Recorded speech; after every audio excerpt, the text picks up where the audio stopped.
మీరు చూస్తున్నారు తెలంగాణ సమాచార్. మాజీ మంత్రి లక్ష్మారెడ్డి కొడంగల్ లిఫ్ట్ ఇరిగేషన్ ప్రాజెక్టుపై తీవ్ర విమర్శలు చేశారు. గడ్డ ప్రజలకు 87,000 ఎకరాలకు నీళ్లు అందించడానికి 15.9 టీఎంసీల నీళ్లు నిల్వ ఉంచి 87,500 ఎకరాల ఆయకట్టుకు నీళ్లు ఇవ్వడానికి డిజైన్ చేయబడ్డది. కేవలం నడిగడ్డ ప్రజలకు మాత్రమే ఈ ఆయకట్టు రావాలి, ఈ నీళ్లు రావాలి. మరి అటువంటి దాన్ని గతంలోనే అక్కడ రైట్ కెనాల్ కట్టడానికి ప్రయత్నం జరిగినాయి. ఇక్కడ తూములు బాధలు కొట్టి సుంకేశ్వర నీళ్లు తీసుకోవడానికి ప్రయత్నం జరిగినాయి. మరి ఆ కాలంలోనే తెలంగాణ ఉద్యమం నడిచే టైంలోనే ఈ అక్రమాలు అడ్డుకోవడానికి కేసీఆర్ గారు స్వయంగా దీనిపైన పాదయాత్ర కూడా చేసి అందరికి హెచ్చరిక చేయడం జరిగింది. మరి మా ప్రభుత్వం తెలంగాణ వచ్చిన తర్వాత ఇక్కడ ప్రాంత ప్రజలకు న్యాయం చేస్తామని అప్పుడే మాట ఇచ్చిన ప్రకారం మరి వీటన్నిటి మీద ఎక్కడికక్కడ కంట్రోల్ తీసుకొని మరి ఈ అయితే మిగతా ఆయకట్ట ఎట్లయితే పారాలను, ఎందుకంటే ఎట్లా ఆర్డీఎస్ ఆల్రెడీ ఇంత దరిద్రంగా ఉంది, ఇక్కడ మెయింటెనెన్స్ సరిగ్గా లేదు, మన హ్యాండ్ ఓవర్ లేదు. మరి మనకంటూ ప్రాజెక్టు ఉండాలనే తుమ్మిళ్ళ ప్రాజెక్టును డిజైన్ చేసి దాన్ని శాంక్షన్ చేసి కంప్లీట్ చేసి అది స్టార్ట్ కూడా చేయడం జరిగింది. ఆ మిగతా రిజర్వాయర్లు ఈ ప్రభుత్వంలో కనీసం చెల్లం కూడా లేదు.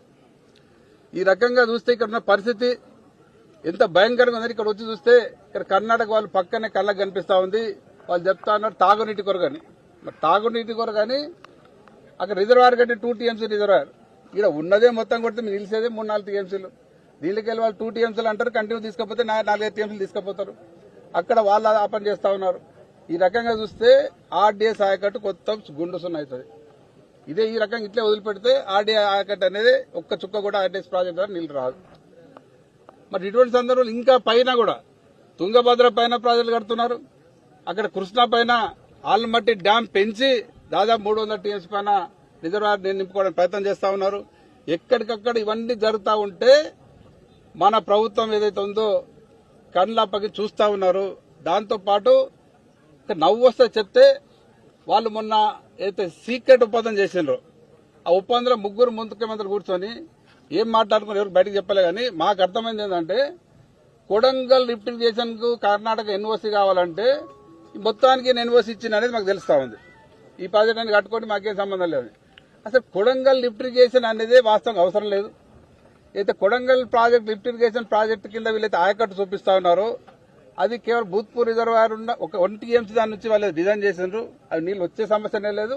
అది కూడా మొత్తం కొడితే వాళ్ళు ఒక 90,000 ఎకరాలకు చూపిస్తా ఉన్నారు. ఈ 90,000 కాదు 150,000 ఎకరాలకు పాలమూరు లిఫ్ట్ ఇరిగేషన్ ద్వారానే కొడంగల్ కానీ నారాయణపేట కానీ నీళ్ళు అలా డిజైన్ చేసింది పాలమూరు లిఫ్ట్ ఇరిగేషన్ ద్వారా. అది ఆల్రెడీ ఉండంగా అనవసరంగా ఈ వేస్ట్ ప్రాజెక్ట్, అది కొడంగల్ లిఫ్ట్ ఇరిగేషన్ ప్రాజెక్టు, ఆ లిఫ్ట్ ఇరిగేషన్ ప్రాజెక్టు కొరకు ఇవన్నీ హక్కులు వదిలిపెట్టారు.